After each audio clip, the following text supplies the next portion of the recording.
Hi, എല്ലാവർക്കും വിദ്യാസ് കിച്ചണിലേക്ക് സ്വാഗതം. അപ്പോൾ ഇന്നത്തെ നമ്മുടെ റെസിപ്പി എന്ന് പറയുന്നത് കായക്കൂട്ടാൻ്റെ റെസിപ്പിയാണ് കേട്ടോ. വളരെ ടേസ്റ്റ് ആയിട്ടുള്ളൊരു കായക്കൂട്ടാൻ്റെ റെസിപ്പിയാണ്. എന്നും ഒരേപോലെയൊക്കെ വെച്ച് മടുത്തവർക്ക് ഈ ഒരു തരത്തിലൊക്കെ ഉണ്ടാക്കി നോക്കുമ്പോൾ വളരെ നല്ലതായിരിക്കും. ചോറിനൊക്കെ കൂട്ടാനായിട്ട് വളരെ ടേസ്റ്റ് ആയിട്ടുള്ളൊരു റെസിപ്പിയാണ്. തീർച്ചയായിട്ടും എല്ലാവരും ഒന്ന് ഉണ്ടാക്കി നോക്കൂ. ഉണ്ടാക്കി നോക്കിയിട്ട് നിങ്ങൾക്ക് ഇഷ്ടപ്പെടുകയാണെങ്കിൽ മറ്റുള്ളവർക്കൊക്കെ ആയിട്ടൊന്ന് ഷെയർ ചെയ്ത് കൊടുക്കാനും ചാനലൊന്ന് സബ്സ്ക്രൈബ് ചെയ്യാനും മറക്കരുത്. അപ്പോൾ നമുക്ക് റെസിപ്പിയിലോട്ട് പോവാം.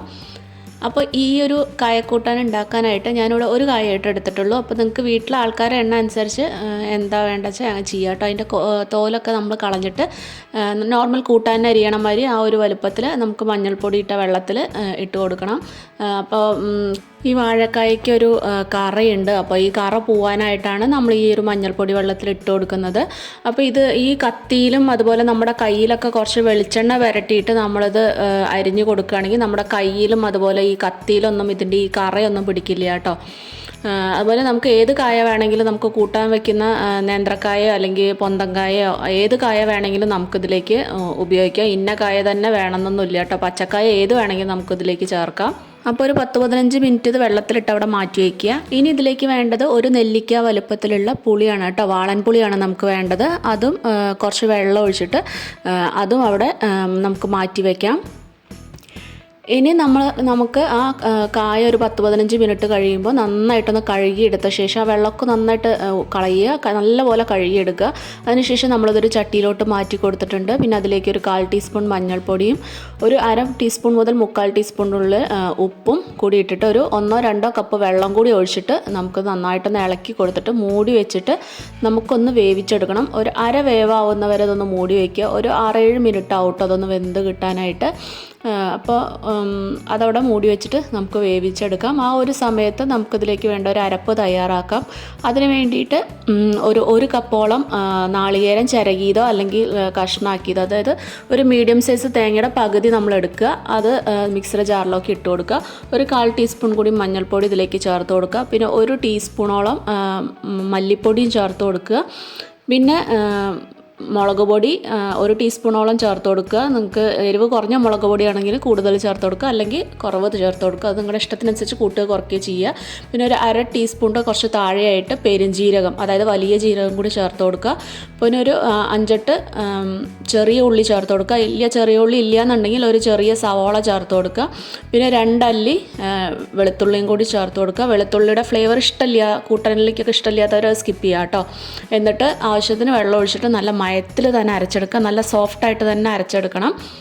ഇപ്പോൾ ഒരു അര വേവായിട്ടുണ്ട് കേട്ടോ. കായ വെന്തുടഞ്ഞിട്ടൊന്നുമില്ല, ഒരു അര വേവ് ആ ഒരു പാകത്തിനായിട്ടുണ്ട്. ഇനി ഈ ഒരു സമയത്ത് നമുക്കിതിലേക്ക് ചേർത്ത് കൊടുക്കേണ്ടത് നമ്മുടെ എടുത്തു വെച്ചിട്ടുള്ള പുളിയില്ലേ, അവിടെ വെള്ളത്തിലിട്ട് വെച്ചിട്ടുണ്ടായിരുന്ന പുളി നന്നായിട്ട് പിഴിഞ്ഞിട്ട് അതും കൂടി അരിച്ചിതിലേക്ക് ചേർത്ത് കൊടുക്കുക.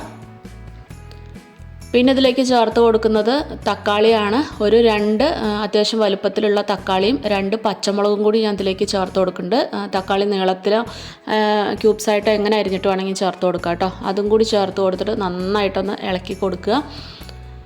എന്നിട്ട് പിന്നെ ഇതിലേക്ക് നമ്മുടെ അരപ്പുണ്ടല്ലോ, നമ്മൾ തേങ്ങയുടെ കൂട്ടൊക്കെ അരച്ച് വെച്ചിട്ടുണ്ടല്ലോ, അതും കൂടി നമുക്കിതിലേക്ക് ചേർത്ത് കൊടുക്കുക കേട്ടോ. അപ്പോൾ അതും കൂടി ഞാനിതിലേക്ക് ചേർത്ത് കൊടുത്തിട്ടുണ്ട്. ഇനി ഇതിലേക്ക് ഈ മിക്സർ ജാറിലേക്ക് കുറച്ച് വെള്ളം കൂടി ഒഴിച്ചിട്ട് അതും കൂടി ചേർത്ത് കൊടുത്തിട്ടുണ്ട്. ഇത് കുറച്ച് ലൂസായിട്ടുള്ള പാകത്തിൽ ഇരുന്നോട്ടെ, കാരണം ഇത് തേങ്ങയൊക്കെ ഇട്ടതുകൊണ്ട് തന്നെ ആറി വരുമ്പോഴേക്കും നല്ല കുറുകി വരും. അപ്പോൾ ഇത്തിരി വെള്ളം പോലെ നമുക്ക് ഈ കൂട്ടാൻ ഉണ്ടാവണം. എന്നാലേ അത് ഒക്കെ സെറ്റായിട്ട് വരുമ്പോൾ കറക്റ്റായിട്ടുള്ള ഒരു ഇതുണ്ടാവും, പാകത്തിന് ആവുള്ളൂ കേട്ടോ. അപ്പോൾ നമുക്ക് ആദ്യമൊക്കെ നമ്മൾ ഇളക്കുമ്പോൾ നല്ല പോലെ വെള്ളം പോലെ നമുക്ക് തോന്നും, എന്നാലും കുഴപ്പമില്ല, അത് ശരിയായി വന്നോളും. അപ്പോൾ ഇത് നല്ലപോലെ ഒന്ന് ഇളക്കി കൊടുക്കുക.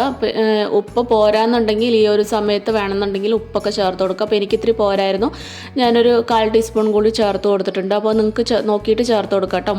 മുളക് പൊടിയൊക്കെ നോക്കുക. ഈ ഒരു സമയത്ത് കുറവുള്ളതൊക്കെ ഈ ഒരു സമയത്ത് ചേർത്ത് കൊടുക്കുക.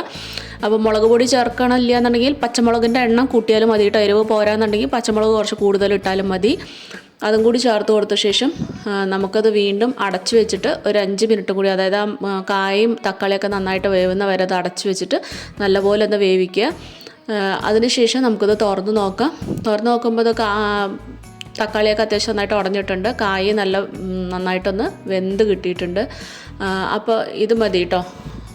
ഇതിൻ്റെ പാകം. ഈ ഒരു സമയത്ത് നമ്മൾ ഉപ്പൊക്കെ നോക്കുക, അതൊക്കെ പിടിച്ച് കഴിഞ്ഞിട്ട് ഉപ്പൊക്കെ പാകമാണോ നോക്കുക, ഇല്ലയെന്നുണ്ടെങ്കിൽ ചേർത്ത് കൊടുക്കുക കേട്ടോ. അപ്പോൾ എനിക്കിപ്പോൾ എല്ലാം പാകമായിരുന്നു, അതുകൊണ്ട് ഞാൻ പ്രത്യേകിച്ചൊന്നും ചേർത്ത് കൊടുക്കുന്നില്ല. അതുപോലെ ഒരുപാട് തിക്കായിട്ട് തോന്നുകയാണെന്നുണ്ടെങ്കിൽ ചൂടുവെള്ളം ചേർത്ത് കൊടുക്കുക കേട്ടോ. പച്ചവെള്ളം ചേർത്ത് കൊടുക്കരുത്, നല്ല തിളച്ച വെള്ളം തന്നെ ഇതിലേക്ക് ഈ ഒരു സമയത്ത് ചേർത്ത് കൊടുക്കുക. നല്ലപോലെ കുറുകിയിരിക്കുന്ന ഇതാണെങ്കിലും കുറച്ച് വെള്ളം ചേർത്ത് കൊടുക്കുക. കുറച്ച് ലൂസായിട്ടുള്ളതാണെന്നുണ്ടെങ്കിൽ കുഴപ്പമില്ല, ആറി വരുമ്പോൾ കറക്റ്റായിട്ട് വരും. അപ്പോൾ ഇനി ഇതിന് വറുത്തിടാനായിട്ട് ആ ഒരു ചട്ടിയിലോട്ട് നമുക്ക് വെളിച്ചെണ്ണ തന്നെ ഒഴിച്ചു കൊടുക്കുക. എന്നിട്ട് അതിലേക്ക് കടുക് പൊട്ടിക്കുക. കടുക് പൊട്ടിക്കഴിയുമ്പോൾ നമുക്കതിലേക്ക് ചെറിയ ഉള്ളിയും അതുപോലെ കറിവേപ്പിലയും ചേർത്ത് കൊടുക്കുക. അപ്പോൾ മാക്സിമം ചെറിയ ഉള്ളി തന്നെ ചേർക്കാൻ നോക്കുക. ആ ഒരു ചെറിയ ഉള്ളിയുടെ മണമൊക്കെ വരുമ്പോൾ നല്ലൊരു ടേസ്റ്റാണ് കേട്ടോ ഈ ഒരു കൂട്ടാൻ. അപ്പോൾ ചെറിയ ഉള്ളി നന്നായിട്ടൊരു ബ്രൗൺ കളറാവുന്നവരെ നല്ല പോലെ ഒന്ന് വറുത്ത് കൊടുക്കുക കേട്ടോ. ചെറിയ ഉള്ളി ഇല്ല എന്നുണ്ടെങ്കിൽ ചെറിയൊരു സവാള എടുത്തിട്ട് ഇതുപോലെ ചെറുതായിട്ട് അരിഞ്ഞിട്ട് അത് ചേർത്ത് കൊടുക്കുക. എന്നിട്ട് ഇത് ഈ ഒരു കളറാവുന്നവരെ നന്നായിട്ട് വറുത്തെടുത്ത ശേഷം അതിലേക്ക് 2-3 വറ്റൽമുളക് ചേർത്ത് കൊടുക്കുക. പിന്നെ അതിലേക്ക് ഒരു 1/2 ടീസ്പൂണോളം കാശ്മീരി മുളക് പൊടിയാണ് ചേർത്ത് കൊടുക്കുന്നത്. കാശ്മീരി ഇല്ല എന്നുണ്ടെങ്കിൽ നിങ്ങളൊന്നും ചേർത്ത് കൊടുക്കണ്ട കേട്ടോ. അത് നമ്മൾ നല്ലൊരു കളറിന് വേണ്ടിയിട്ട് ചേർത്ത് കൊടുക്കുകയാണ്.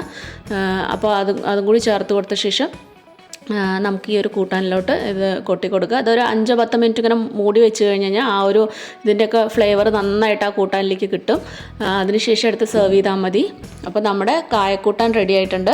അതുപോലെ തന്നെ ഇതിനി നല്ലോണം ആറി കഴിയുമ്പോഴേക്കും ഈ ഒരു കറിക്ക് ഈ ഒരു മഞ്ഞ കളറൊക്കെ മാറി നല്ലൊരു കളറും കൂടി വരും കേട്ടോ. കാരണം ലാസ്റ്റ് നമ്മൾ ആ കാശ്മീരി മുളകൊക്കെ ഒന്ന് ചേർത്തത് കൊണ്ട് ഇതിനി ആറിയിട്ട് ഇങ്ങനെ കുറുകും തോറും ഇതിൻ്റെ കളറ് നല്ലൊരു കളറായിട്ട് വരും.